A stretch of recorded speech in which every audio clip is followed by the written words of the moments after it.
Bonjour, pour cet épisode, c'est Christopher qui s'y colle. Il nous parle de la série Caïd sur Netflix qui traite le sujet délicat des quartiers sensibles du sud de la France où l'ambiance n'a rien à envier avec la République islamique de Seine-Saint-Denis. Et là, on est en plein dans l'actu, avec l'adolescente jetée à la Seine, à moitié morte et qui s'est noyée d'ailleurs, ou le garçon de 14 ans poignardé au cours d'une rixe de bande rivale. Il y a comme ça des sujets sensibles où l'on n'a pas le droit de dire ce que l'on constate. Tenez par exemple, quand vous voyez, comme le disent les médias, un jeune de banlieue de 20 ans au volant d'un 4x4 Mercedes rutilant, écoutant de la musique hostile, vous vous dites « Tiens, un dealer dans mon quartier ». Eh bien c'est ça. Vous n'avez pas le droit de le dire, parce que c'est du mauvais esprit. C'est peut-être tout simplement un garçon qui a beaucoup travaillé. Si, c'est crédible. À 14 ans, il a son bac. À 16 ans, après 2 ans de prépa, il entre à HEC. Et à 20 ans, il est embauché comme directeur marketing chez Justin Bridou. Vous voyez, c'est crédible. C'est pas forcément un chef de secteur pour le deal du crack ou du shit. Quartier sensible, jeune de banlieue, rixe de bande rivale. On est en plein dans l'ambiance de la série Caïd, qui, elle, ne met pas de guillemets pour dire les choses. Allez, on écoute Christopher.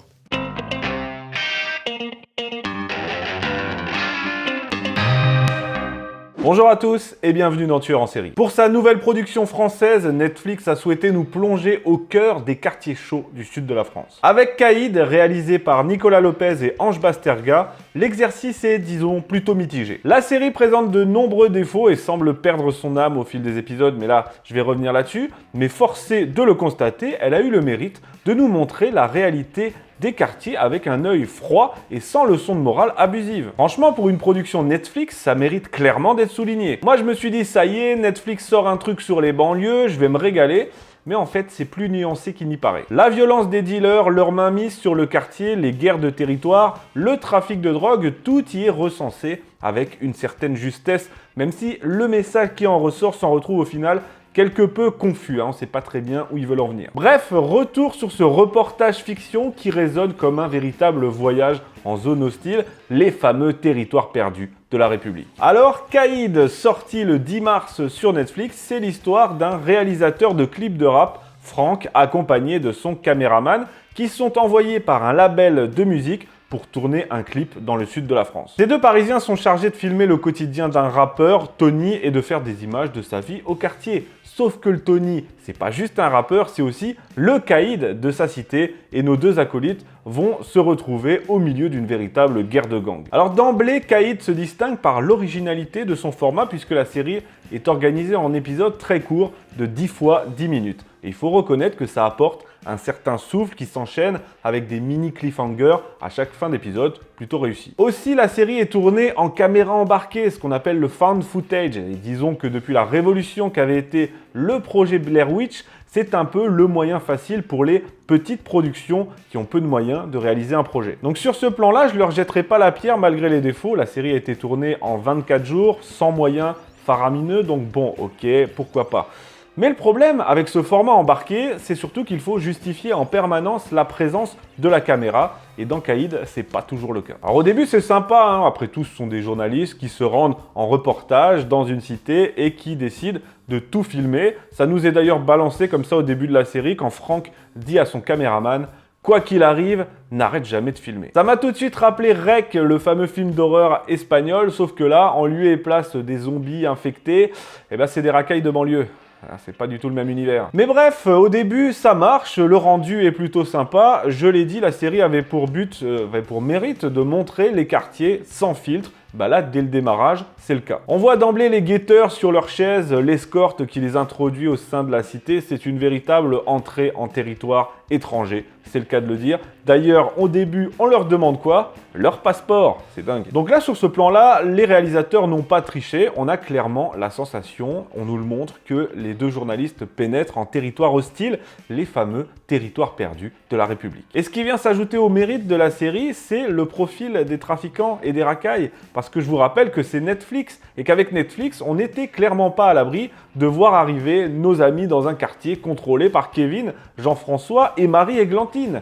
Bah là, c'est pas le cas. Quand j'ai vu ça, je me suis dit, ça va, on n'est pas passé loin. Et je me suis dit, enfin, une production qui filme la réalité crue et brute. Et ça m'a rappelé le film Un prophète de Jacques Audiard, je ne sais pas si vous l'avez vu, qui montrait vraiment sur tous les plans la vie en prison en France aujourd'hui. Eh bien, je ne me suis pas trompé parce qu'en vérifiant, je me suis rendu compte que l'un des scénaristes de Caïd, Nicolas Peufailly, a aussi bossé sur Un prophète. Bon bref, c'est un bon point et tout est montré, les guetteurs, les charbonneurs, les drives, les chichas en bas des tours, ils écoutent même du Joule, les mecs. C'est réaliste. Nos deux acolytes sont littéralement ce qu'on appelle des journalistes embedded, des journalistes embarqués qui se retrouvent dans la peau de véritables reporters de guerre en zone hostile, et ils le disent d'ailleurs. Et ça va prendre tout son sens lorsqu'ils vont se retrouver embarqués dans une guerre de gang avec la cité voisine. La violence est crue, tout comme le langage, et le fait que les acteurs soient des amateurs, donc vraiment des mecs de quartier, bah ça apporte quelque chose, ça marche, parce qu'il n'y a rien de plus énervant dans les séries françaises, Plus belle la vie par exemple, quand on doit se farcir des comédiens fragiles qui jouent les racailles. Mais c'est les minables. Les minables, ils vont te décoller la tête, ok? Là, c'est pas le cas et ça apporte clairement quelque chose. Du moins, ça a le mérite d'être crédible et pas du tout ridicule. Bref, au fil des épisodes, le reporter principal, Franck, s'attache à la personnalité de Tony, le rappeur, parce que malgré son statut de caïd du quartier, il cogite, il aspire à autre chose, à sortir de la cité et à réussir sa vie. Mais là où le scénario atteint ses limites, c'est que c'est grossièrement caricatural. Tony rêve de devenir rappeur et de gagner sa vie comme ça, et son ami d'enfance, Moussa, lui, il a complètement sombré dans la délinquance après des espoirs perdus de devenir, je vous le donne en mille, footballeur professionnel. C'est caricatural parce que le rap et le foot, en général, c'est les seuls débouchés possibles qu'on propose aux jeunes de banlieue dans les médias, dans l'imaginaire. C'est soit la délinquance, soit devenir une star du rap ou du foot. Autant vous dire que c'est clairement limité. Et pourtant, le message de la série, c'est justement de montrer que la délinquance ne paie pas, que ça offre une vie de merde. Et là, je cite la productrice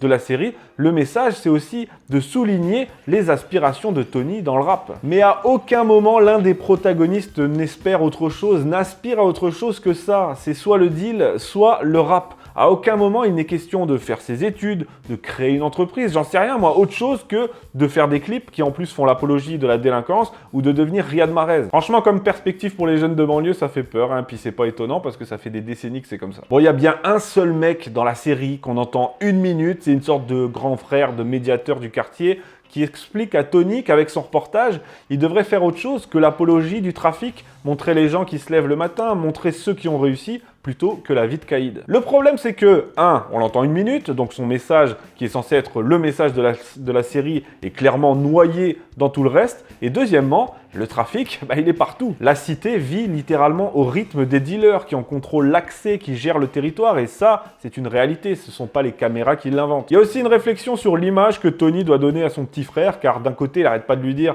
de ne pas traîner au quartier, et de l'autre, lui, avec ses trafics, il lui donne un exemple catastrophique. Bref, on voit tout ça, on voit la violence envers la police aussi. Il y a d'ailleurs une scène très réussie avec une course-poursuite à travers la cité où tout le quartier s'organise pour faciliter la fuite des dealers, les briques jetées par les fenêtres, les machines à laver aussi, les rodéos en scooter. Bon, on voit aussi une certaine corruption dans la police avec notamment un flic qui reconnaît qu'il laisse charbonner Tony, car lui, il a le mérite de maintenir plus ou moins la paix. Mais bon, ça, c'est le b.a.-ba des rapports officieux entre la police et le crime organisé. Au final, au-delà de l'action qui est rajoutée pour la série, bien sûr, c'est une image plutôt fidèle des quartiers qui nous est montrée dans cette série, et ça a clairement le mérite d'être souligné. Franchement, s'il y en a qui comprennent pas pourquoi je suis clément avec la série, ça aurait pu être bien pire, faut vous le dire ça. Dans cette série, tout est plus ou moins à sa place. On voit la vie d'un quartier sous la coupe des trafiquants, et surtout, à aucun moment, la France ou la police n'est montrée du doigt. Je sais pas si vous vous rendez compte, mais c'est un exploit quand même. Parce que dans l'histoire, le grand méchant, c'est le label. Le label qui non seulement envoie ses journalistes au casse-pipe, et puis qui réclame du sang, de la violence, des images chocs. et force est de constater que dans le rap, c'est souvent comme ça que ça se passe. Il y a aussi l'éternel jeu du chat et la souris entre les journalistes et les racailles de banlieue. Alors les journalistes sont méprisés, souvent à raison, mais de l'autre côté, les mecs veulent quand même leur quart d'heure de gloire, donc ils jouent avec ça, ils veulent être devant les caméras, mais pas trop. Et puis les reporters, eux, ils veulent leurs images chocs, leurs petits frissons, ça c'est plutôt bien retranscrit. Et le deuxième grand méchant de l'histoire, outre le label, eh ben, c'est la responsabilité des jeunes de quartier eux-mêmes. Ce sont les jeunes de quartier qui sont mis face à leurs responsabilités, à leur conscience, face à leur fantasme de la vie de gangster qui est loin d'être une vie de rêve. Le problème, c'est, comme je l'ai dit, que ce message est noyé dans tout le reste. Le médiateur, on l'entend à peine. Et puis deuxièmement, à part du rap et du foot, la série ne propose absolument rien d'autre comme débouché. La délinquance, le foot, le rap, c'est la sainte trinité que la gauche a mis en place dans les banlieues depuis des décennies. Et forcé de constater que ça continue. Et que cette série ne fait que reproduire le même schéma sous couvert de formats innovants et de messages moralisateurs. J'irai même plus loin et ce sera ma conclusion en vous disant que cette série, qui a des qualités, et je les ai notées, garde un certain côté hypocrite avec tout ça. Pourquoi? Parce qu'elle n'a pas échappé à ce que j'appellerais le paradoxe de Scarface. C'est quoi le paradoxe de Scarface? Je viens de l'inventer. Eh bien, c'est tout simplement la différence entre l'histoire de Tony Montana et sa perception par un certain public. Chez les racailles, Tony Montana est un modèle. D'ailleurs, le personnage principal de la série Caïd, le rappeur, il s'appelle Tony. C'est peut-être pas pour rien. The world is yours, la violence, la richesse, le pouvoir, tout ça, ça fait rêver beaucoup de jeunes de quartier. C'est véhiculé dans le rap, etc. Et pourtant, c'est ça le paradoxe, Tony Montana a fini dans la coke, la paranoïa et surtout criblé de balles. C'est comme si les gens n'avaient considéré que le début du film, que la première partie et que leur cerveau avait totalement occulté la fin de l'histoire, la morale. Et c'est pareil pour plus ou moins tous les films de gangsters en général. Dans Les Affranchis, qui est l'un de mes films préférés, tout le monde a adoré l'ascension fulgurante de Henry Hill. Franchement, la scène où Ray Liotta sort sa femme en passant par une porte dérobée pour éviter la queue avec ce travelling génial, où il passe par la cuisine, fourre des billets dans les poches des agents de service, tout le monde le salue, on lui amène une table au premier rang.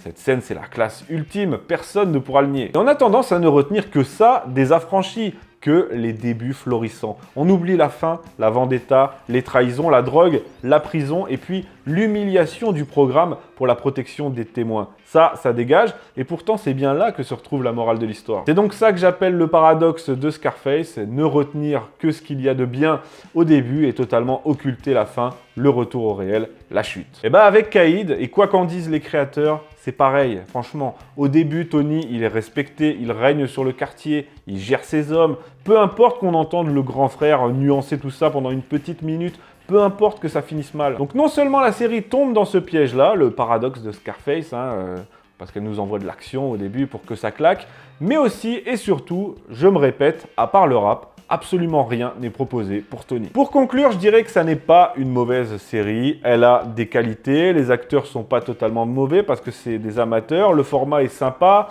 la réalité est montrée sans filtre, mais elle a aussi beaucoup de défauts. Le premier, c'est le message, flou, voire inexistant, hypocrite même. Mais il y a aussi la fameuse caméra à l'épaule, la caméra embarquée, qui est mal géré. Franchement, la présence de la caméra est souvent pas justifiée et il y a même des moments délirants vers la fin où on se dit « Mais attends, pourquoi il filme là en fait ?» Pourquoi Tony part en expédition punitive pour buter un mec avec une GoPro sur le torse? Il va en venir où?